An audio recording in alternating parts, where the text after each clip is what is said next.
Gopijana Balabha Girivaradari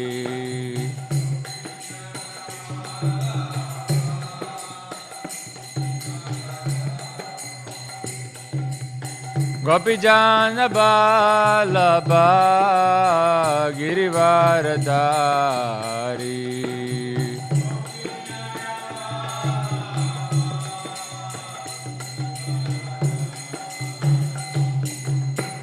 Yashodanandana Rajajana Ranjana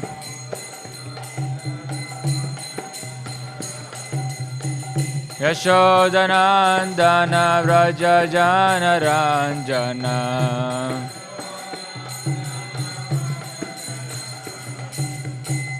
Jamuna Tira Vanachari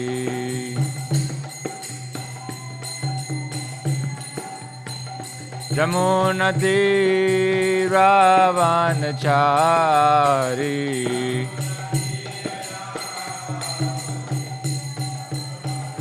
Jaya Radha Madhava Kunja Bihari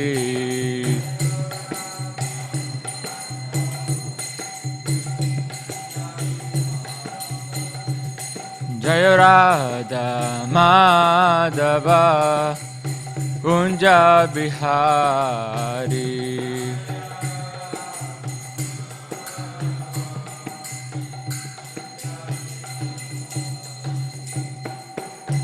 Shri Krishna Chaitanya Prabhu Nityananda Shri Advaita Gadadhar Shri Vasadi Gaura Bhaktivedanta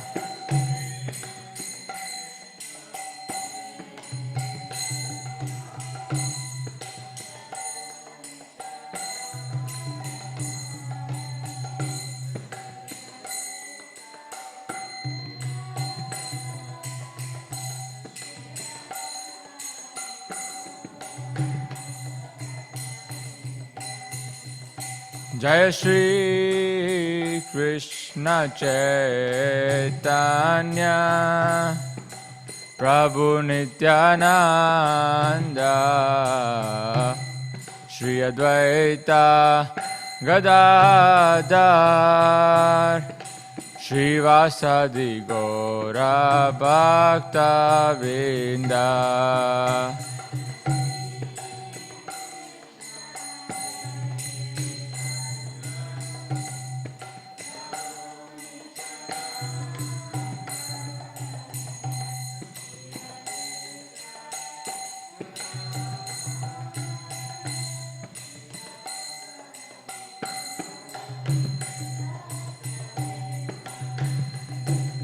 Hare Krishna, Hare Krishna, Krishna Krishna, Hare Hare, Hare Rama, Hare Rama, Rama Rama, Hare Hare.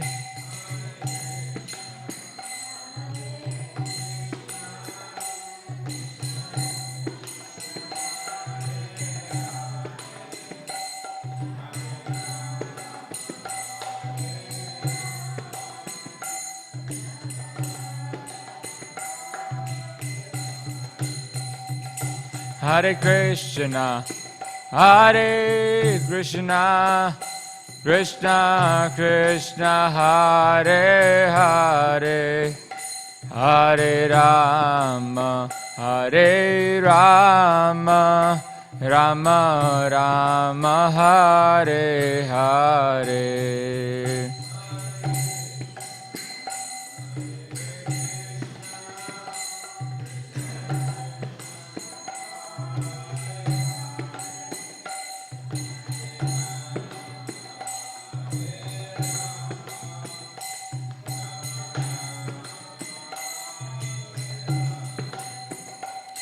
Hare Krishna, Hare Krishna, Krishna Krishna, Hare Hare, Hare Rama, Hare Rama, Rama Rama, Hare Hare.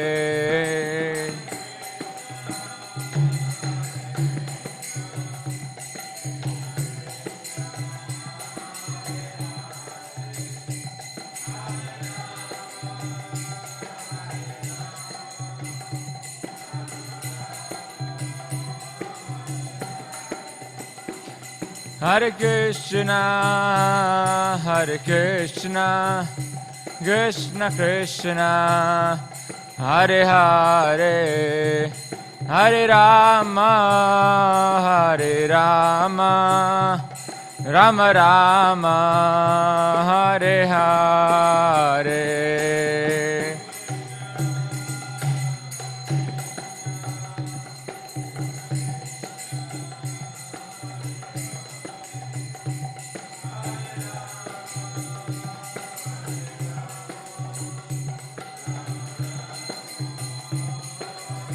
Hare Krishna, Hare Krishna, Krishna Krishna, Hare Hare, Hare Rama, Hare Rama, Rama Rama, Hare Hare.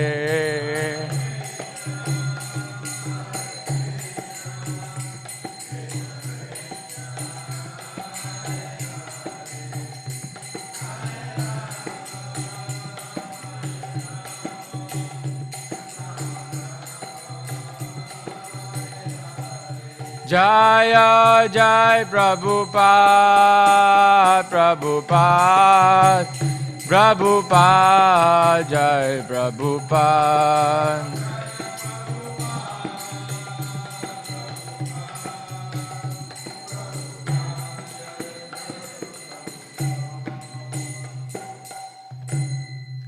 Jai Vishwapad Paramahamsa Parijagacharya Stodarashad Shri Śrīmad Bhaktivedanta Swami Prabhupada ki. Jai Vishwapad Paramahamsa Parijagacharya Stodarashad Shri Śrīmad Bhaktivedanta Saraswati Thakur Shri Prabhupada ki. Ananta Koti Vaishnavinda ki Jai. Granthara Śrīmad Bhāgavatam ki Jai.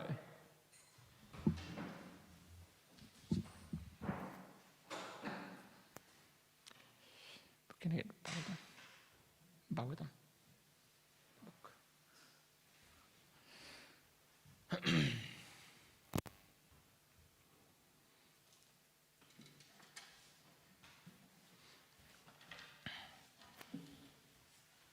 Thank you. Hare Krishna. So we're reading from Canto 8, Chapter 1, The Manus, Administrators of the Universe, Text 10. Atmavasyam idam vishvam yat kinchit jagatyam jagat tena tyaktena bhunjita magridha kasya svidhanam. Atmavasyam idam vishvam yat kinchit jagatyam jagat tena tyaktena bhunjita magridha kasya svidhanam. Atmavasyam idam vishvam yat kinchit jagatyam jagat tena tyaktena bhunjita magridha kasya svidhanam.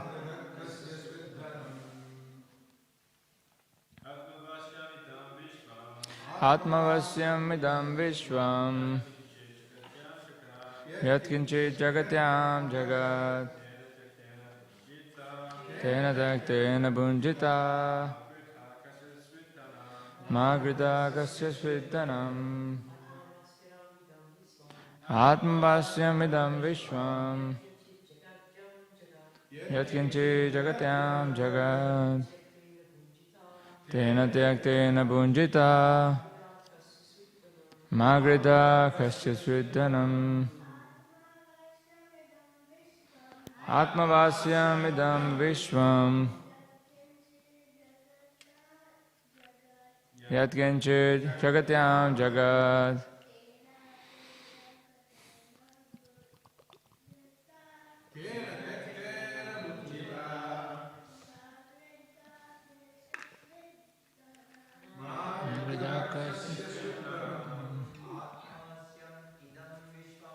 Atmavasyam idam vishvam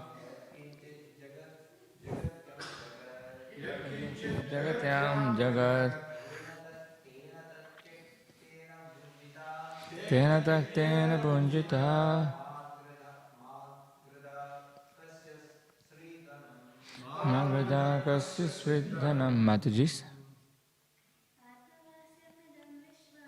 Atmavasyam idam vishvam Yat kinchit jagatyam jagat Tena tyaktena punjita Magrada kasya svidhanam Atmavasyam idam vishvam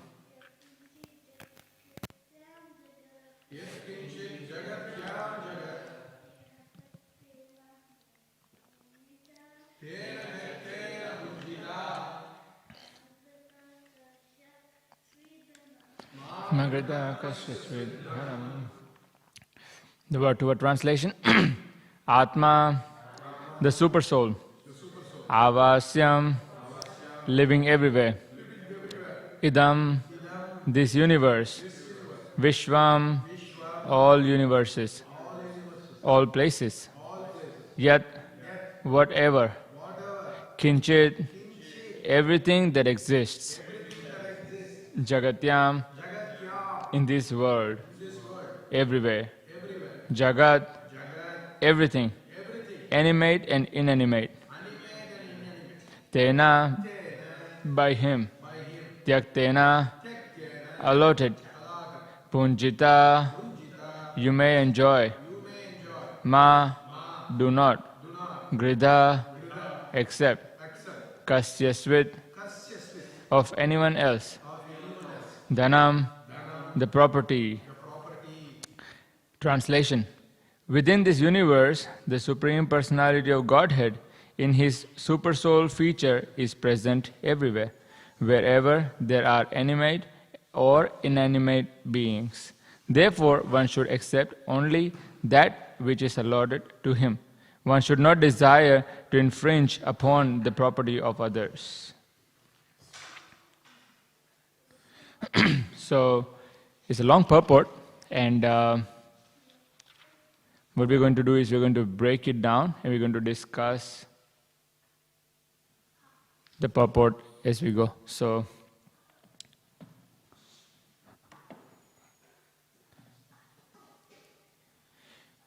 purport by His Divine Grace, Sri Bhaktivedanta Swami Prabhupada. Having described the situation of the Supreme Personality of Godhead as transcendental, Swayambhuva Manu, for the instruction of the sons and grandsons in his dynasty, is now describing all the property of the universe as belonging to the Supreme Personality of Godhead. So, Prabhupada is starting off the purport with describing about the history of Manu and also describing his authority. And he's explaining the Manu's instructions are not only for his own sons and grandsons, but for all of human society. The word man, or in Sanskrit Manushya, has been derived from the name Manu. For all the members of human society are descendants of the original Manu. Manu is also mentioned in Bhagavad Gita, where the Lord says, Imam vivashvate yogam proktavan aham avyayam. Vivashvan manave praha manur ikshava kave abravit. I instructed this imperishable science of yoga to the sun god Vivasvan, and Vivasvan instructed it to Manu, the father of mankind. And Manu, in turn, instructed it to Ikshvaku. Swayambhuva Manu and Vaivasvata Manu have similar duties. Vaivasvata Manu was born of the sun god Vivasvan, and his son was Ikshvaku, the king of the earth. Since Manu is understood to be the original father of the humanity, human society should follow his instructions. So he's establishing the authority of Manu and how it is described in the Bhagavad Gita. And actually, all the humankind comes from Manu, as Prabhupada is establishing here. And then Manu is also responsible for teaching how to live for the humankind. So it teaches through the teachings, Manu Samhita, and so there are many instructions or the codes of how to live a proper human society. So now continuing on, Prabhupada starts talking about the verse. So this verse is very similar to one of the verses from Shreya Upanishad, yes, which starts with, does anyone remember?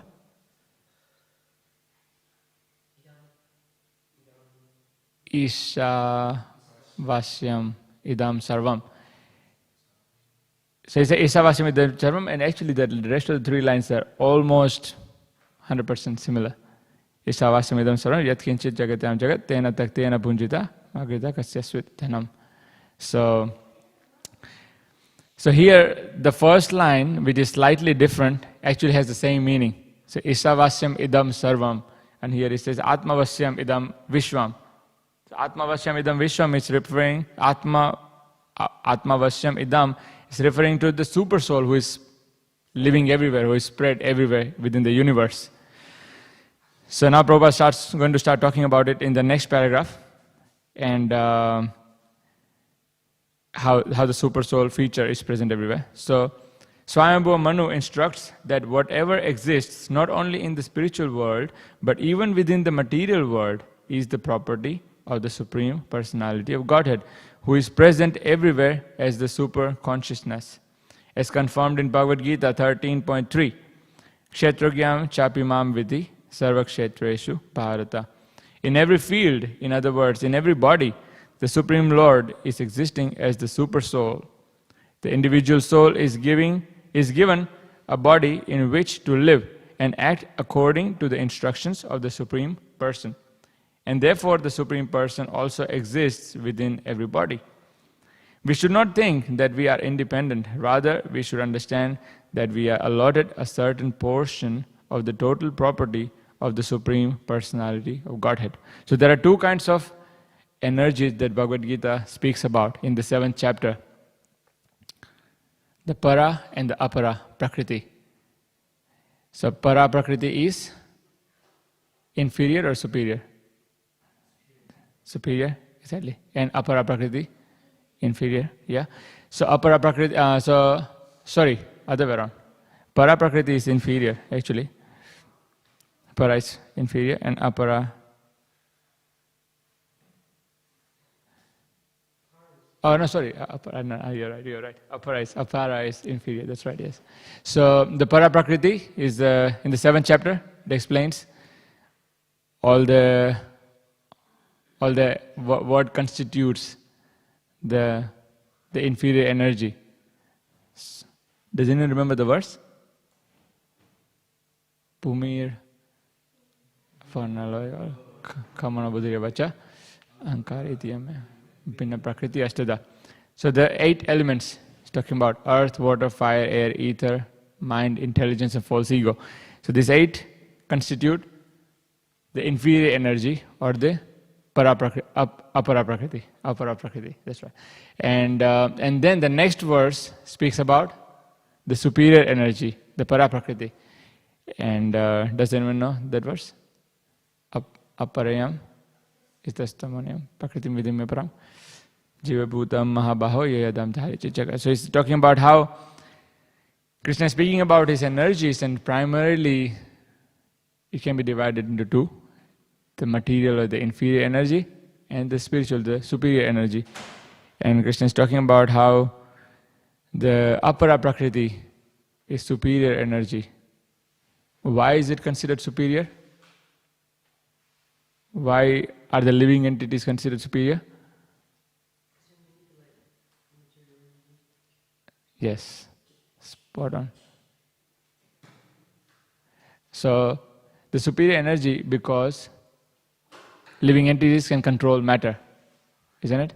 So just like this microphone, it will not be working unless we turned it on. So we can control, isn't it? And so you know how the modern society actually, we have created many things. The modern people, they have created many things, many machines, many luxuries, comforts, and we can see how that's because of the higher intelligence that we are able to create what we have right now. And so on its own, the matter is not going to move. It's not going to do anything. But it's because of the higher or superior influence that something happens. So that's why the matter moves. And that's why the living entity is considered to be superior energy, right? But what we don't understand is that higher than this superior energy is the Lord Himself, who is the supreme energetic, the source of all the energies. So a lot of time people understand that we are superior than matter, but what people often don't understand is that there is something higher than them, which is the Supreme Lord. So because they fail to understand that, therefore they consider themselves to be the all in all and supreme, and therefore they don't acknowledge that there is something higher. But of course, as living entities, we have to understand that there is a superior power, and that we have to learn to be subordinate to that. We have to submit to that. That's why Prabhupada in the purport here explains that that we are not independent. We should not think that we are independent. Rather, and then Prabhupada continues that we'll discuss about that later. But so yeah, we are not independent. There's a very nice verse Prabhupada very often quotes in many of the purports. Nityo Nityanam, Chaitanas Chaitananam, Eko Bahunam Yo Vidyatati Kaman. He said there is this one living entity. He said, although both are Nityas, the individual living entity and the Supreme Lord, they're all individual living entities, and they're both living, the Chaitana, but there's Eko Bahunam. So it is a one living entity who is maintaining all the others. Eko Bahunam Yo Vidyatati Kaman. So there's one entity who is maintaining the desires of all the other living entities. So in that way we can see how we are subordinate, and we should not make that mistake to understand or think that we are the superior of everything. No. So therefore, when we make this mistake of not acknowledging that there is something superior than us, then Krishna bhuliya jiv bhoga vancha kare. That when one forgets Krishna, then one starts to try and enjoy the matter and tries to engage in some kind of a sense gratification. So in that way one becomes conditioned, or one becomes entangled in this material world. So therefore, understanding that there is something higher, we actually try to cultivate Krishna consciousness in this lifetime. That we understand that we are superior, that's right, but then there is Supreme Lord who is superior than us. So Prabhupada gives a very nice example in one of his lectures, and he was mentioning that, just like we can see this temple, and so that applies to us also, that we have this very beautiful temple, and that we have created this temple, and we spent so much energy trying to create this temple and trying to maintain this temple. So although we are working very hard, we understand that the Supreme Lord is the proprietor of this temple, and so therefore we don't consider this to be our house meant for our own enjoyment, but rather we understand that this is Krishna's temple, and so therefore it's for His satisfaction.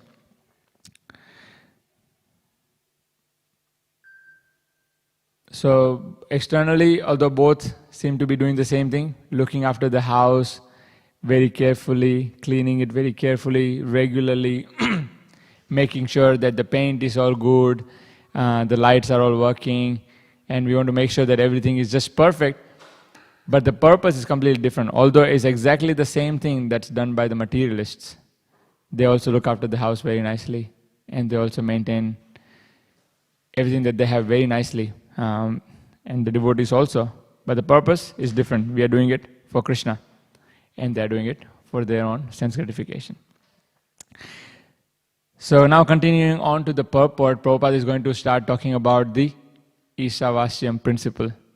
Or here you can talk about atmavasyam principle. How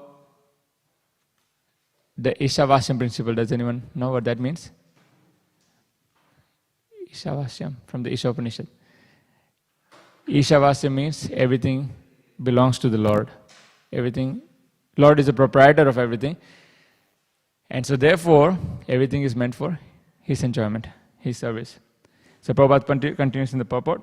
This understanding which was, they're talking about, referring to the last line of the paragraph, which is, we should understand that we are allotted a certain portion of the total property of the Supreme Personality of Godhead. So, continuing the purport. This understanding will lead to perfect communism. Communists think in terms of their own nations, but the spiritual communism instructed here is not only nationwide, but universal. Nothing belongs to any nation or any individual person. Everything belongs to the Supreme Personality of Godhead. That is the meaning of this verse. Atmavasyam idam vishwam. Whatever exists within this universe is the property of the Supreme Personality of Godhead. The modern communistic theory and also the idea of the United Nations can be reformed, indeed rectified, by the understanding that everything belongs to the Supreme Personality of Godhead. The Lord is not a creation of our intelligence, rather, He has created us. Atmavasyam idam vishwam. Isavasyam idam sarvam. This universal communism can solve all the problems of the world. So, Prabhupada talks about the communism, and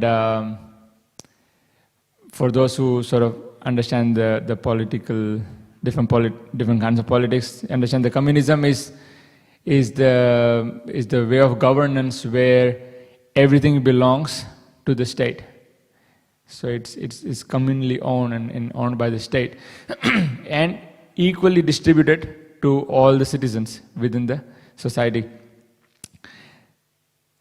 So Prabhupada talks about that this is the perfect communism, how only one person owns everything, and that is Krishna.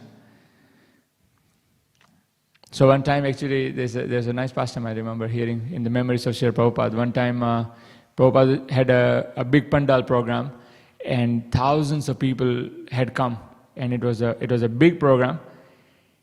And then there was this one particular communist society that was present and was very big in that area.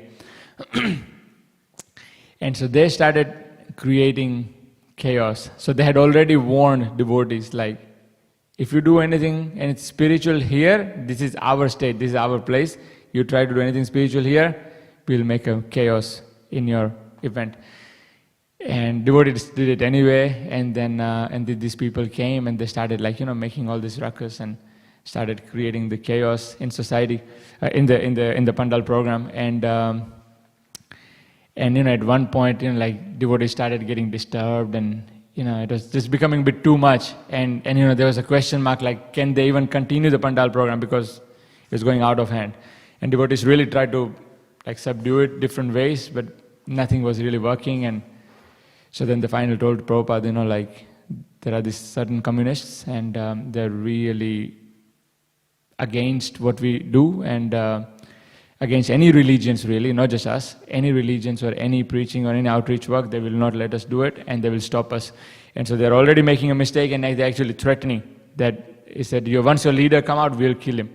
So, so they were very outrageously angry. So Prabhupada said, just ask them to come and see me. And all the devotees get very scared. He said, no, Prabhupada, these people, they can kill anyone, and they're not shy. So Prabhupada said, no, it's okay. Just bring them here. I want to see them. So devotees were still hesitant, and they try and persuade Prabhupada to change his mind. And Prabhupada said, no, bring them. So then all the devotees went to this community and said, look, let's resolve this matter. our leader wants to see you, come and see him personally, privately. And so the communists were also surprised that, like the leader has the guts to, like, see him personally. But anyway, so they all went. And Prabhupada very, politely set them down and says, like, I don't understand why you guys have any problem. He said, actually, I'm trying to do the same thing that you guys are trying to do, We are just trying to establish that nothing belongs to any individual here. We're just trying to establish how everything belongs to one person. He said, these people, this capitalism and all these other political agendas and all, he said, we are against all of that. We just understand that everything belongs to one person, and that's what we are trying to establish. So can you please help us? Can you please support us? Don't.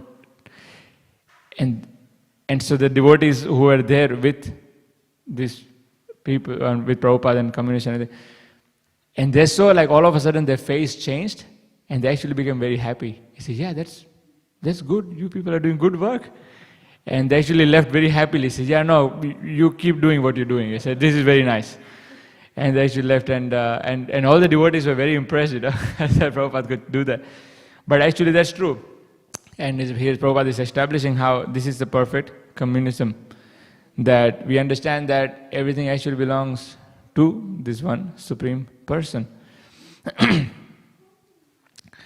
But Prabhupada is going beyond just the nation or the state. He's saying that not just that person or the nation that it belongs to, or that everything belongs to the nation, but no, actually everything belongs, within the universe, everything belongs to the Supreme Person.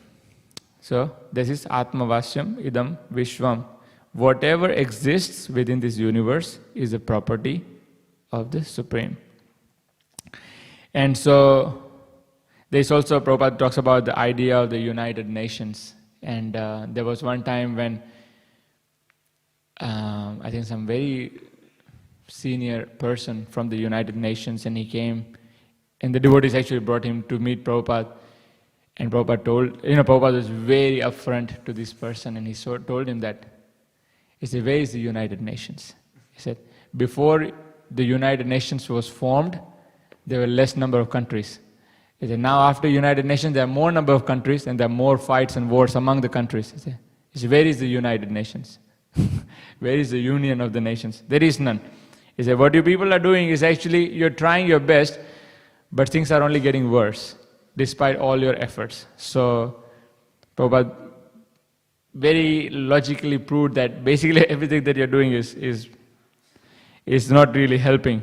It's not really solving the purpose that you're trying to establish the society. But then Prabhupada is saying that everything that, the idea of the United Nations, everything can be reformed and rectified by understanding that everything belongs to the Supreme Lord.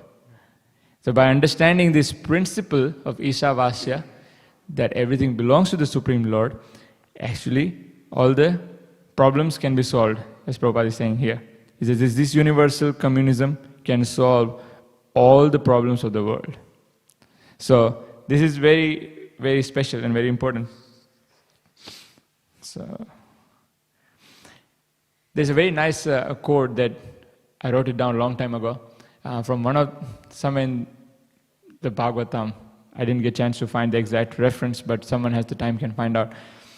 Prabhupada actually put it very nicely. He said that any ism, when combined with the isavasya principle, transforms that activity into karma yoga. So, we can take an example, for example, materialism. The materialism means, accumulation of the wealth for your own sense gratification. Try and take as much as you can, collect as much as you can. So this materialism, when you apply isavasya principle to him, which is that, okay, you're welcome to collect whatever you want, as much as you want, but understand that all of that belongs to the Supreme Lord, and it's actually meant for His service. So if you can actually understand, you can accumulate whatever you want, but understand that this belongs to the Supreme Lord, and it's meant to be used in His service. If you can do that, then it's fine. So then in that way, when you accumulate anything, then that becomes karma yoga. So it's no longer just a material greed. So like that, you can, during the day, you can look up for some isms and you can apply isavasya principle to it. You can see how in that way it becomes karma yoga. Whether it's capitalism, whether it's communism, it could be any of the systems, and when it's applied to isavasya principle and understanding that, okay, this needs to be utilized in Krishna service, then it becomes karma yoga. So I thought it was very interesting. So continuing on to the purport. One should learn from the Vedic literature that one's body is also not the property of the individual soul, but is given to individual soul according to his karma. Karmana deva netrena chantur deho papataye. Chantur deho papataye. That's it. The 8,400,000 different bodily forms are machines given to the individual soul. This is confirmed in Bhagavad Gita, chapter 18, verse 61. Ishvara sarvabhutanam hrideshe arjuna tishtati. Brahmayan sarvabhutani yantra rudhani maya. The Supreme Lord is situated in everyone's heart, O Arjuna, and is directing the wanderings of all living entities, who are seated as on a machine made of the material energy. The Lord, as the Super Soul, sits in everyone's heart and observes the various desires of the individual soul. The Lord is so merciful that He gives the living entity the opportunity to enjoy varieties of desires in suitable bodies, which are nothing but machines, yantra rudhani maya.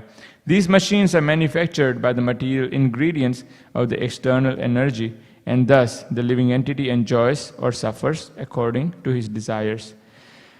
This opportunity is given by the Super Soul. So Prabhupada is explaining that not just that everything in the world belongs to the Supreme Lord, but even our own bodies also belong to the Supreme Lord. It's given by the Lord under the supervision of the demigods, Karmana Deva Netrena.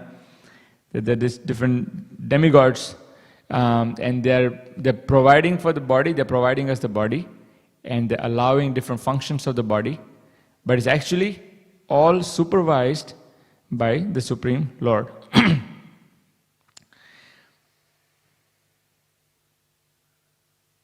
So we can, this is a classic example nowadays, since COVID and after, there are a lot of people working from home. So when you're working from home, actually my brother works from home, and he's given a laptop, and he's given a working desk, and he's given like a few other facilities. So you can actually use all of that to work from home. So all that laptop and all this equipment, if the company finds out that you're not using it for work, but you're using it for your personal travels and your personal affairs, then the company is not very happy. It's given by the company and is meant to be used for the company and for the company's benefit, for the company's purpose, isn't it? But if you find out, if you start working, that's why many of these laptops they have passwords and admin passwords, because you can't use it. It's not meant. You can't just put any application to it, or start putting the games on it, or start putting, start traveling with it. No, it's meant to be for certain applications. It's meant to work in certain purpose, and that is to benefit the company. So we can understand in the similar way that this body is also similarly given to us by the Lord, and it's meant to be used for His service, for His purpose. And also we can see that the different laptops given to people of different posts. So the people who don't have so much responsibility, then their facilities are more minimal. But then as the posts are higher, then the facilities are also very more higher, the better facilities given. So similarly, we can see how there are different bodies that are given to different living entities according to their own karma, and that awards a certain kind of responsibility. So we have to use it properly. So continuing on to the purport, Prabhupada now gives some practical application to the explanation to this isavasya principle. He's saying, everything belongs to the Supreme, and therefore one should not usurp another's property. We have a tendency to manufacture many things. Especially nowadays, we are building skyscrapers and developing other material facilities. We should know, however, that the ingredients of the skyscrapers and machines cannot be manufactured by anyone but the Supreme Personality of Godhead. The whole world is nothing but a combination of the 5 material elements. Tejo vari midam yatha vinimaya. A skyscraper is a transformation of earth, water and fire. Earth and water are combined and burned into bricks by fire, and a skyscraper is essentially a tall construction of bricks. Although the bricks may be manufactured by men, the ingredients of the bricks are not. Of course, man, as a manufacturer, may accept a salary from the Supreme Personality of Godhead. That is stated here, Tena tyaktena bhunjita. One may construct a big skyscraper, but neither the constructor, the merchant, nor the worker can claim proprietorship. Proprietorship belongs to the person who has spent for the building. The Supreme Personality of Godhead has manufactured water, earth, air, fire, and the sky. And one can use these and take a salary. Tena taktena bhunjita. However, one cannot claim a proprietorship. This is perfect communism. Our tendency to construct great buildings should be used only for constructing large and valuable temples in which to install the deity of the Supreme Personality of Godhead. Then our desire for construction will be fulfilled. So we can see how all the ingredients actually, they're coming from the Supreme. Earth, water, fire, air and ether. And we are simply manipulating it. We are building a house, we're building car, different machines, we're building different bridges, whatever we are making. Actually, what we are doing is basically we are taking the elements and we are manipulating it according to our own desire, according to our wants. But because the ingredients are provided by the Supreme Lord, we can never really claim the proprietorship because it's not coming from us. So we have to understand and we have to acknowledge that, and we have to understand that the real owner is not the person who is making it, even not the person who is giving the money, even not the person who is working hard for it, but actually the person who is providing for all of it. So Prabhupada is talking something interesting. Prabhupada is saying here in the purport is that manufacturer may accept the salary, but don't claim the ownership or proprietorship. So we can accept the salary. So in other words, okay, you built a house, okay, you can live there. That's your salary. Okay, you spent your money for the car. Understand that it didn't come from you. Understand that you are not the owner, but the fact that you worked hard for it, okay, as a salary, you get to use the car. But understand that the owner is Krishna. The proprietor is Krishna. So don't make a mistake to understand that this is mine. So this very nice Vaishnava song by Bhaktivedanta Thakur, where he's saying that this family in this house is actually yours, Krishna, and I'm just like a dog outside, just guarding it. So it's a very high consciousness, of course.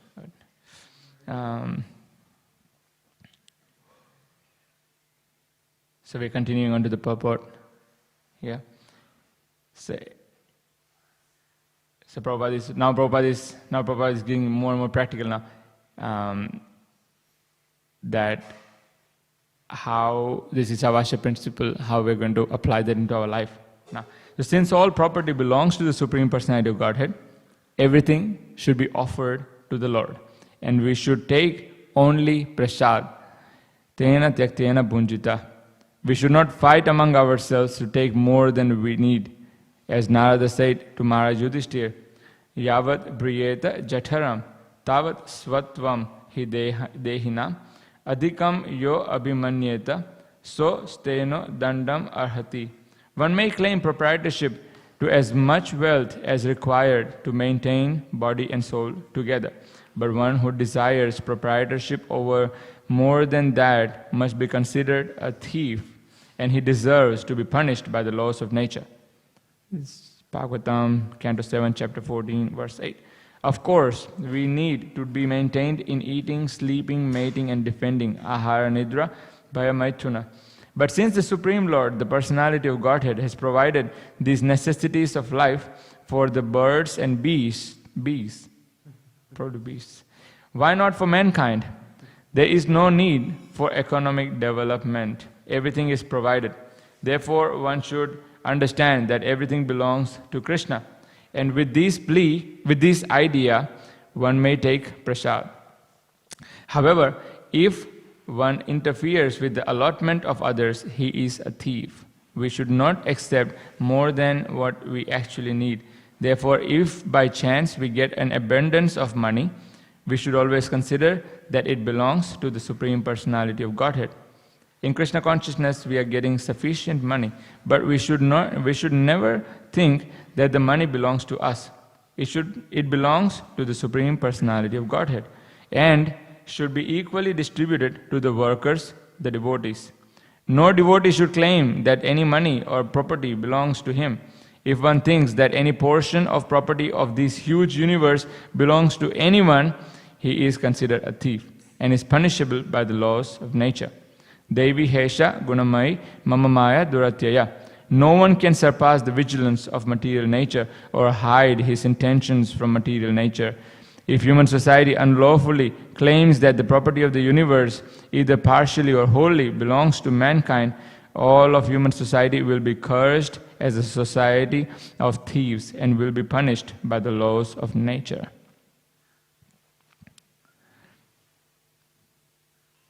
So Prabhupada is explaining here. He said, what is the practical understanding of when you understand that, okay, everything belongs to the Supreme Lord, then what are we supposed to do? We are supposed to offer everything to the Lord. So we do our offering every day. We offer our food. When we prepare the food, we offer first to Krishna. And when we offer food, it's not that Krishna is going to eat everything and not leave anything for us. No. Krishna blesses that food and it becomes prasad. And then we can enjoy the same food, but understanding that this actually belongs to Krishna, for Krishna's enjoyment, and then I can enjoy. So, but if one who doesn't have that mentality, and if someone thinks that, oh no, I cooked the food, so therefore it's mine, or I made this house, therefore it's mine, or I worked hard for this car, this is mine, or this is my family, etc. So when one claims that proprietorship, then Prabhupada is explaining here, there's such a person, or actually Narada Muni explaining here, there's such a person, then he becomes the thief. It's the mentality of a thief. I think Subhag Maharaj was recently, he was explaining that if someone just came into your house and without knocking on the door, someone just comes into your house, opens the fridge, helps himself with the food, lies down on the couch, and just relaxes and starts eating something from your fridge, you'll be surprised. What is this? This is not good. Either it means that the person is thief or he's got some mental problem. So we can understand that that there's such mentality, a mentality of oh, now I'm here in this world, and so therefore whatever I can get my hands onto, that's mine. That is a mentality of a thief, because we are not acknowledging to whom it actually belongs. So it belongs to the Supreme Lord, and one has to really understand that. And that's not just for, there's not just for one thing. Everything belongs to the Supreme Lord. So we're still okay to accept what we need. Prabhupada is explaining here. Whatever we need for our eating, for our sleeping, for our recreation, for our work, whatever we need, we are allowed to have that. But remember that it belongs to the Supreme Lord. And once you have offered it, then we can enjoy.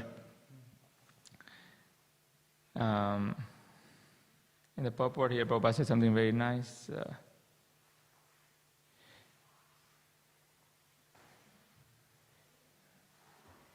Prabhupada is explaining here, it belongs to the Supreme Personality of Godhead, referring to the money. And should be equally distributed to all the workers, the devotees. So, sometimes when Prabhupada gives another example of a cashier in the bank. Like a lot of money comes in the bank, and the cashier is counting all that money, but he's never thinking this is my money. He's always thinking that this actually belongs to the owner. And I'm just counting for him, and I'm going to put them all in there, and then whatever I get as my salary, that's mine. But everything else belongs to the owner. So similarly, when we are dealing with the material energy as part of our work, as part of our maintaining ourselves, we understand that actually whatever comes to us naturally, then that belongs to us, whatever is given by Krishna, and then everything else is the property of the Supreme Lord. So, but anyone who does not have that mentality, then it's explaining it. Devi Hesha Gunamai Mamamaya Duratya. So the Devi energy, the Lord's material energy covers such a person over, entangles him. And such person, such thief, or that mentality of a thief, because of that, he runs into many problems. So here Prabhupada is actually very, very heavy, the last line, which is, if human society unlawfully claims that the property of the universe, either partially or wholly, belongs to mankind,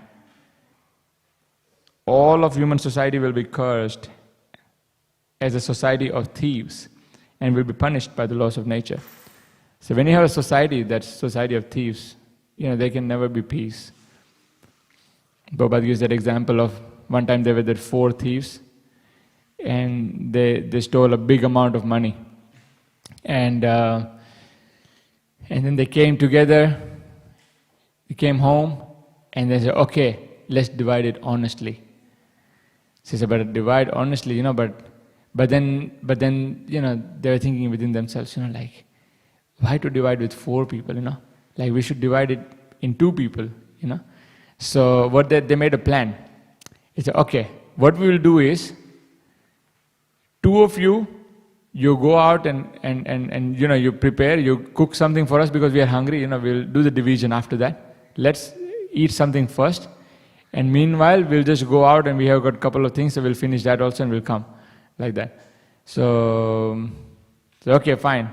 Let's agreed upon that. And 2 people who are cooking, and while they're cooking, they think, we can put some poison in there. We can kill those 2 people, and then we can divide the wealth among both of us. And those 2 people who went outside, can't remember what was it, but anyway, they went out and then they decided that, let's just like kill these 2 people, so then we can have all the wealth to ourselves. And so while these 2 people who are cooking, these other 2 thieves came from the back, killed them, and the food was almost ready. So they said, okay, food is almost ready, let's eat it, and then we'll divide it among both of us. And the food had poison in it, and they both also died. And so the wealth just sat there. So Prabhupada says the story to illustrate how, when there's a society of thieves, there is never peace. There cannot be peace. And so we can see nowadays, the society such a mess, such a chaos, because we don't acknowledge the superiority of God. So the people who say, Prabhupada in one lecture, he was funnily mentioning that how, like speaking as a materialist, he said, there is no God. I don't accept any higher authority. He said, okay, but do you accept the authority of your boss? He said, yes, I accept that. So you have to accept some authority, but it's just that people are hesitant to accept God as the higher authority. And when you don't accept the higher authority, then there's a fight of who is going to own it. Am I going to get it, or are you going to get it? So then there's a fight. And the fight, everyone is injured, no one gets it finally. So that's the reason why that's the reason why we are distributing these books, the Prabhupada books. We distribute them to actually educate people that there is a higher source. There is the Supreme Personality of Godhead who owns and controls everything, and life is meant to be used for His service. The human life is meant for His service. So when we utilize our life for that purpose, then there is actually peace. And so we are distributing these books. Then when we understand, when the people read these books, then they understand that yes, there is something higher, and then their consciousness is transformed. And there's so many people, they're actually full-blown atheists, but when they read these books, then Prabhupada, when he speaks so authoritatively, that there is the higher authority, there is Supreme Lord. And when Prabhupada speaks with so much authority, then people come to accept. And in that way people start to transform their lives. So that's why actually in one of the places, again in Bhagavatam, one of the quotes that I remember writing down, it was mentioned that Prabhupada explaining that this literature, Śrīmad Bhāgavatam and Bhagavad Gita, if it's distributed, then there will be peace in society. But without this distribution of this knowledge, there will not be any peace. So, and which is true, here we can understand that how when the society, when we explain scientifically and logically how there is a spiritual energy, and then there is a source of all the energies, material and spiritual energy, and that we are supposed to align our lives with His desire, then there is peace. When people understand that scientifically and logically, then there is a subordination, and then there is everyone working for the same purpose. So with that, we can finish. Thank you so much. Any questions or comments or corrections? Yes.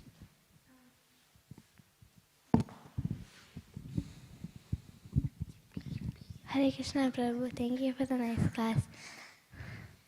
Prabhu, you mentioned how if we accumulate more than enough, then we are called thieves.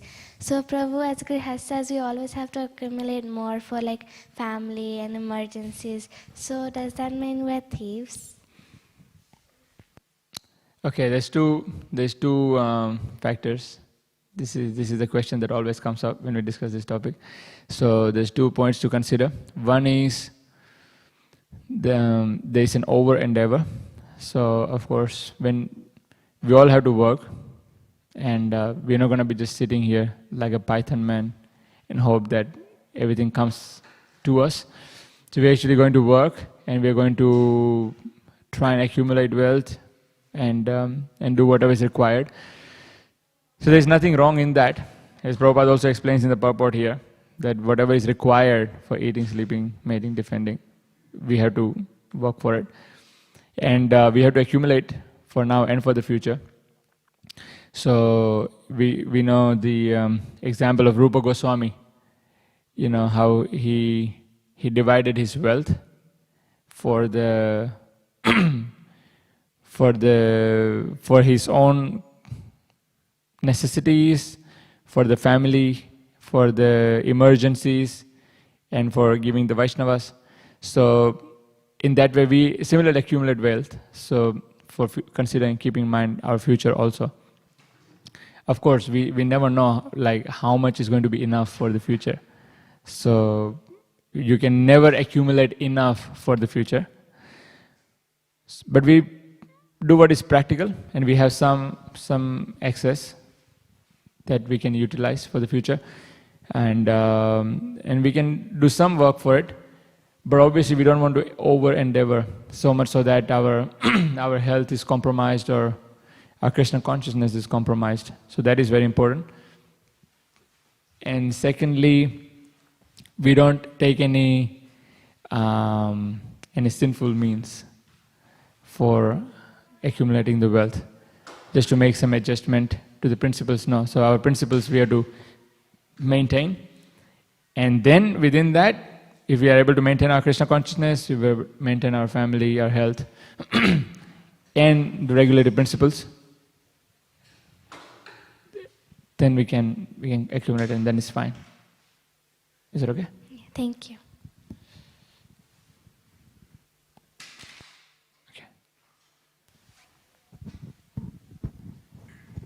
Hare Krishna, thanks for a nice class.